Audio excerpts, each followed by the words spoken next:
Declan Rice, is he worth 100 million or is it more around 75 million?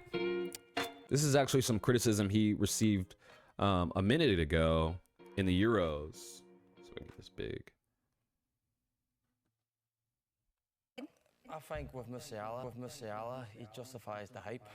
I think that Declan Rice is very overrated.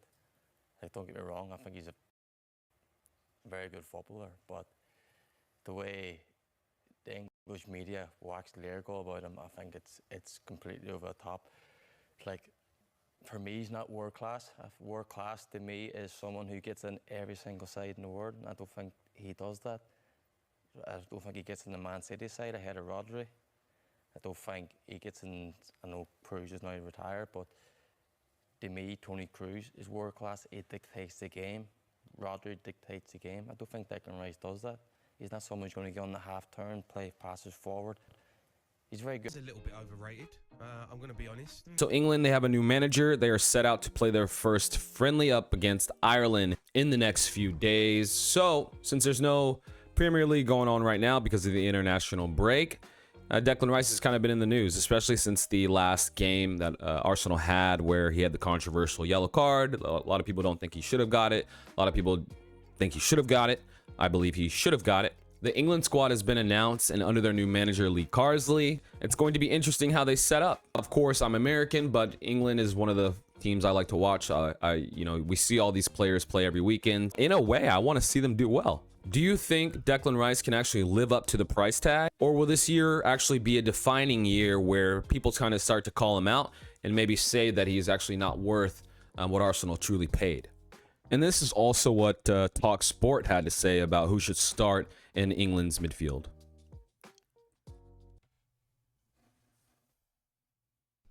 But what you need, and I'm not sure we totally got it. The Euros just gone in Germany.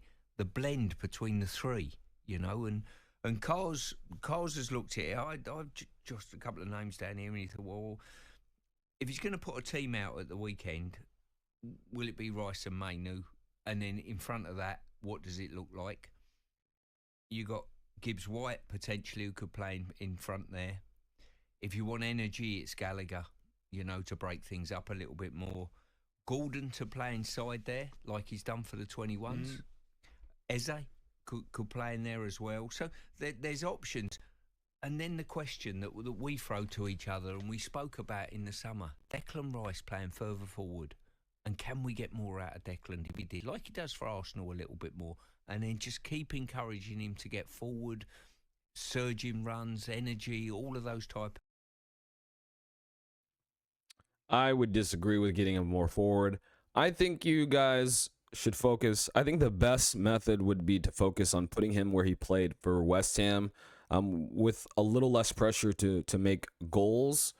I understand they had a different setup, different team, but I think Declan Rice should be just strictly the CDM in the back. Maybe use him more as a marking midfielder, but not necessarily the attacking-minded midfielder. I think a lot of times where you see mistakes from him is when he's trying to do too much on the ball. And yeah, you see certain situations. I found this funny clip right here. This is England. England are on a counterattack. Declan Rice.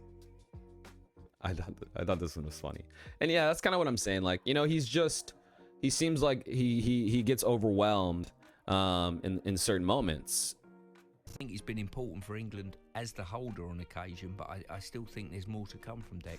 Yeah, I mean, I said at the end of the Euros we need to have a big conversation about Declan Rice. Said it on this station, and so far we haven't had that conversation. The conversation starting point isn't anything to do with Declan Rice, is he all that? It's not about is he good enough? He's good enough. We know that he's a talented footballer.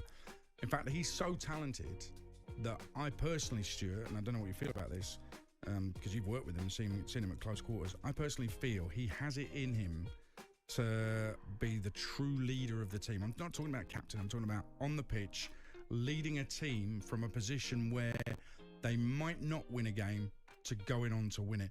I'll give you an example. It's a bad example because West Ham played badly. Remember the Kidderminster Cup time? And Kidderminster went 1-up and West Ham were going out of the Cup at National League North Kidderminster. it would have been a massive story. Declan Rice comes on and he is unstoppable. He saved West Ham's embarrassment that day. I think you'd admit that. He was fantastic. I want to see him do that against top opposition, obviously, but I think he's got it in him to do it, but we just don't see it. I think sometimes he kind of fades away from games where you're expecting him to come. Yeah, I mean, he's just not that type of player. He's a player that's going to help you retain the ball as far as getting it back from the opposing team, but as far as him opposing himself on the game, making dynamic passes through balls, it's just not his style from what I've seen. So I definitely feel that the criticism is not, I don't think it's hate. I think it's just this guy, they put the bar up here. Okay, real up high, out of frame. And he's more down here or down here, right? His job, I think, should be different for Arsenal and England as far as he shouldn't be the one giving the ball to make something happen. He should be giving the ball to the player that's going to make something happen. But, let me know your thoughts in the comments. To the fore, we never so against Spain, for example, I wanted him to be that leader, that man, where we look back on the final and say, you know what, we wouldn't have won that without Declan Rice. I'm still never going to happen. For it. Am I being too harsh? No, because I think I wouldn't even call it a criticism. I think it's an observation. An observation that you deem that this player and this kid can go on to bigger things than he's actually achieving at the moment. That's not a criticism. And I think sometimes we get caught up in the media that, Adrian Durham criticised Declan Rice. It's a headline. It's sensational. Yeah. It's not. And it's exactly what you're not trying to do. What you're trying to say is this. I think that player, and I've been saying that for a time, I think he's capable of anything. And I look at, in my day, when I broke into the England squad, we had a fella called Brian Robson. And I thought that's fresh out the Euros this summer that says, if we're going to get our hands on that trophy, Declan and the like, we're talking Bellingham, we're talking Foden, might have to just grab a game when it's needed to actually do that. Yeah, and the comparison has been made with Rodri, who absolutely wins games even from the position he holds on the field and does so well, but wins games for club and you could argue for country as well. The comparison has been made, and maybe he just needs to keep watching Rodri, Declan, and just copy him in certain respects. I don't know. I mean, if there are players who are considered better than you, why wouldn't you watch them and then learn from You've them? got to emulate them. Yeah. You really. That's a tough comparison to put on Declan, to compare him to Rodri, because Rodri is a dominant midfielder who, sure, he might not be playing the most iconic through balls or crazy breaking through passes, but he's definitely solid at getting the ball back, composed in the press, and knows what to do, when to do. He's not really trying to do too much, and he kind of knows his job in Manchester City. And fair enough, in Manchester City's squad, he's not really expected to make these through ball passes and these breaking line balls and do all this extravagant stuff, unlike, your Bernardo Silva, unlike your Bernardo Silvas, or your Gundogan's, Phil Foden, even, De Bruyne. So that's going to be a tough comparison. And I don't think the criticism is fair in the extent that I think that people should lower their expectations on Declan Rice as a whole. I mean, you're even seeing it now. And I think that one of the main things here is the price wasn't dictated by him. It's not like Declan was like, no, I'm worth 100 million. It's the team offered him up. He was a very vital player for West Ham. So for Arsenal to get him, they were going to have to put up a chunk to get him. And maybe at the time they weren't looking at other players. Also, just shirt sales. You got to understand whenever a team is investing in because one, he plays on England. He's an English national. And they're, the prices are inflated for an English player who's got the hype behind him and maybe has the potential.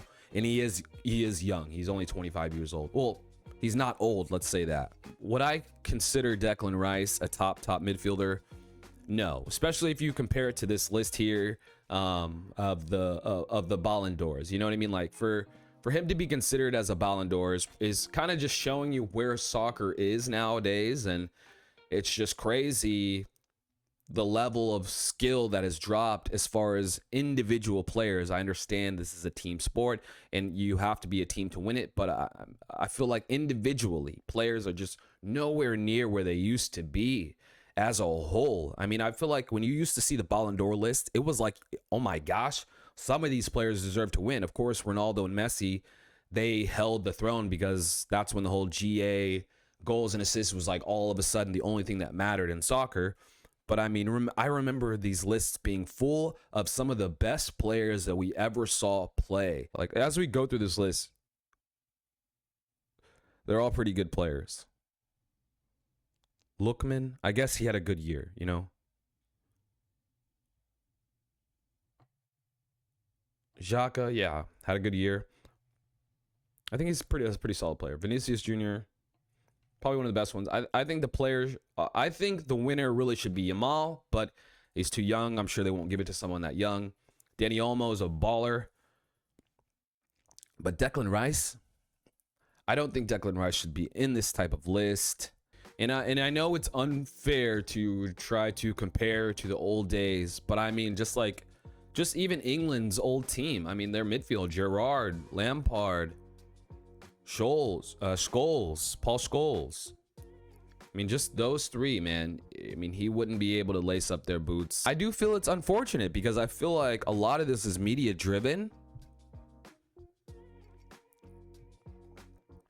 I feel like they've put him on a pedestal, and same kind of with Bellingham. They've put him on this type of pedestal, and if he doesn't live up to that pedestal, he's garbage. When if they just kept him a little more moderate and just allowed him to just play in the position that suits him the best and didn't put this pressure and weight on him, I feel like it'd be much better. I feel like you'd see a different England squad for one, but I also think you'd see a different Declan Rice and a better one for that. And if that's what 100 million buys you nowadays, fair enough, right? Fair enough. I couldn't imagine how much like a Gerrard would cost in this day, or a Paul Scholes would cost in this day, or any of these old school midfielders who dictated the way the games went. You know what I mean? And Andres Pirlo, like, how much would he cost in today's market?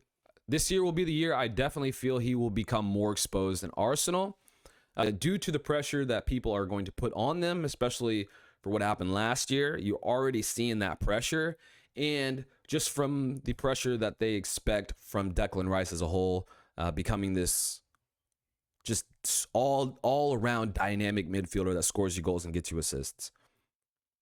I don't see it, and I feel like that's what they have. Now, I really do hope that he can live up to the expectations and prove me wrong. What do you think, though? Leave your comments below. Do you think that he's really worth 100 million, or do you think that maybe the expectation should just go down a little bit more, 75 million? Of course, we can't change the number now.